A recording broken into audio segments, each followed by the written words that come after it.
Assalamualaikum, Om Swastiastu, salam kebajikan. Kembali lagi di podcast Halak Batak dengan saya Petra Lemur Sinaga.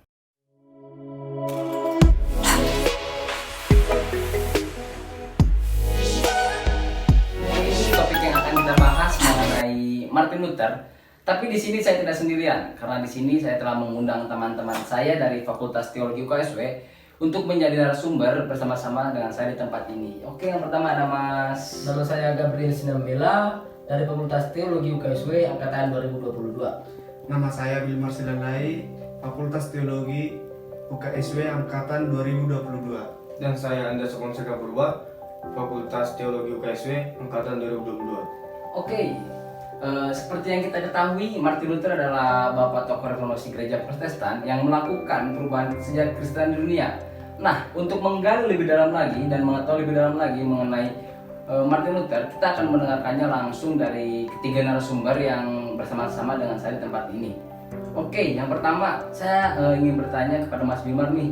Saya ingin bertanya, menurut Mas Wilmar, siapa sih Martin Luther ini? Menurut pemahaman Mas Wilmar, siapa sih Martin Luther ini?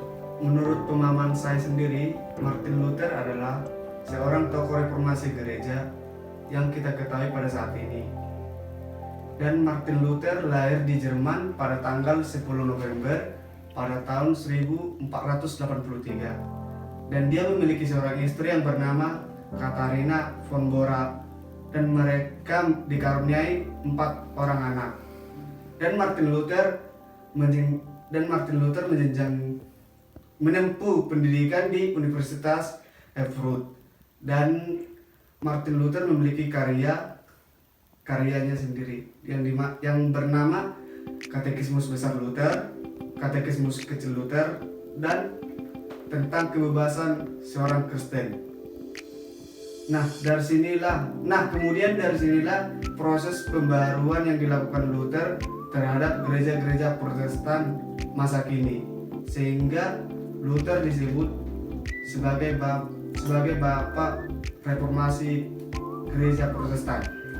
Oh, oke. Setelah kita mengetahui tentang biografi Martin Luther, nah sekarang aku ingin mengetahui tentang pergerakan Kristen Protestan pada gereja mula-mula. Apa sih yang melatar belakangi Luther sehingga melakukan protes kepada pemimpin Roma untuk melakukan reformasi tersebut? Sekarang saya ingin beralih ke Mas Gabriel nih. Nah, di sini yang menjadi latar belakang terjadinya reformasi adalah dengan adanya surat indulgensia yang dicetuskan oleh uskup yang bernama Albert. Nah, Albert ini memiliki 3 kekuasaan, sehingga Paus pada saat itu terima dan mencabut 2 dan menjadikannya hanya memiliki 1 kepemimpinan. Oleh karena itu ia menjadi miskin, sehingga ia melakukan utang kepada bank-bank pada saat itu, sehingga ia menjadi miskin. Nah, oleh karena itu Paus pun memberikan saran kepadanya dengan menjual surat-surat penghapusan dosa atau indulgensi tersebut kepada rakyat-rakyat yang menganut agama Katolik pada saat itu. Oh, oke. Jadi di mana sih peran Martin Luther pada saat itu? Nah, pada akhirnya Luther menyerang dengan memberikan protes terhadap surat indulgensi tersebut dengan cara melakukan debat dengan pemimpin Roma dan memakukan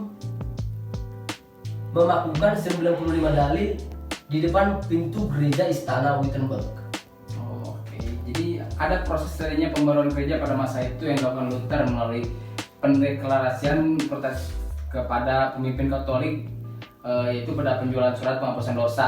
Nah, kira-kira dalam perjalanan tersebut tentunya pasti ada hambatan-hambatan yang terjadi kan, yang melahirkan gereja Protestan di dunia hingga saat ini. Nah, sekarang saya ingin beralih ke Mas Andestor nih. Gimana sih menurut pemahaman Mas Andestor atas ini? Jadi, hambatan-hambatan Martin Luther, ia dianggap sebagai pemberontak dan dijadikan sebagai buronan sampai ia ditangkap dan dimasukkan ke dalam penjara. Selain itu, dalam masa perjalanan Luther, ia mendapatkan surat ancaman yang berisi penghapusan beberapa kalimat dalam dalil Luther yang tidak sesuai dengan kepentingan Paus dan mengakibatkan ia masuk ke dalam jeruji besi. Kemudian setelah dia keluar dari penjara dengan keluar bersyarat, ia tetap melanjutkan karya tulisannya yang tentang mengkritik kepemimpinan paus dan pemerintah. Dan pada akhirnya ia diincar lagi dan dimasukkan ke dalam penjara sampai pada kematiannya ia dimakamkan di bawah mimbar.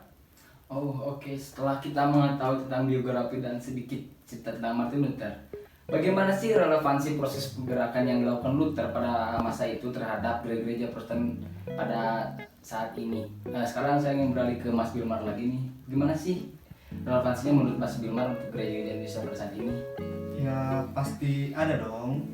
Karena gerakan Martin Luther ini yang memberikan pemahaman dan pembelajaran di tengah-tengah kehidupan yang bahwasanya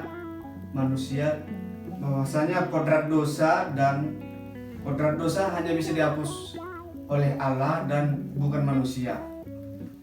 Ya, sedikit menambah dari jawaban Mas Bilmar, relevansi di tengah-tengah kehidupan kita, ketika kita berani berbuat, kita harus berani dong menanggung-jawabi dan mempertanggungjawabkan itu kepada Allah, bukan kepada manusia. Itu aja sih. Mungkin sedikit tambahan dari saya, dengan adanya protes Martin Luther saat itu, itulah yang menjadi adanya Kristen Protestan ini sekarang, terlebih yang terhadap penganut Lutheran seperti kami sekarang. Oh, oke.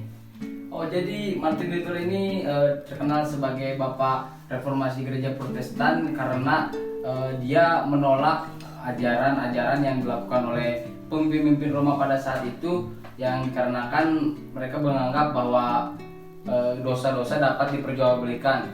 Maka dari itu Luther melakukan pemberontakan karena menurut Martin Luther ajaran-ajaran yang dilakukan oleh pemimpin Roma itu tidak sesuai dengan yang diajarkan Alkitab.